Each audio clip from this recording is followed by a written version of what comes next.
Medical కాలేజీలో జరగబోయేది. నిన్న రవి గారు నిన్నటి నుంచి వైసీపీ ఒక వాదన తెర మీద తీసుకుని మీరు మెడికల్ కాలేజీలు కట్టడానికి డబ్బులు లేవు అని అంటున్నారు, నీరుకొండ మీద 300 అడుగుల ఎన్టీ రామారావు గారు విగ్రహం ఎలా కడతారు, టెండర్లు ఎలా పిలుస్తారు అని చెప్పేసి వాళ్ళు నిన్నటి నుంచి కూడా చర్చా వేదికలు.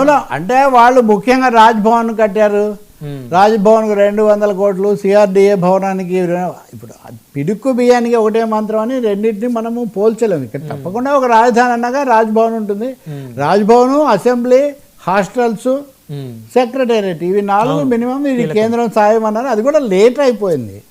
కాబట్టి తొందరగా వాళ్ళు కట్టి ఉంటే ఈ బాధే ఉండేది కదా. కాబట్టి వైసీపీ వాళ్ళు దీన్ని ఎక్కడికో కానీ వాళ్ళు ఎందుకు మళ్ళీ రిషికొండలో 300 కోట్లు పెట్టి వాళ్ళు ఎందుకు కట్టారు మరి?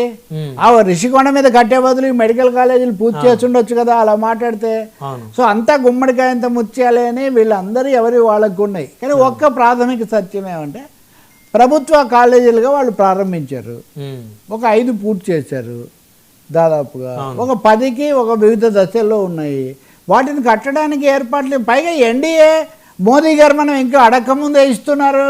దీనికి 50% కేంద్రం ఇవ్వాలి, ముందు అవి తెచ్చి వాటిని పూర్తి చేయొచ్చు కదా.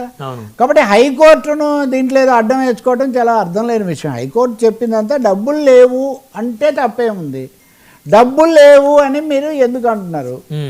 మేము చాలా చేస్తాము, ఇదిగో ఈరోజు కూడా నిన్న కూడా 1,10,000 కోట్ల పెట్టుబడులు వస్తాయని చెప్తున్నారు.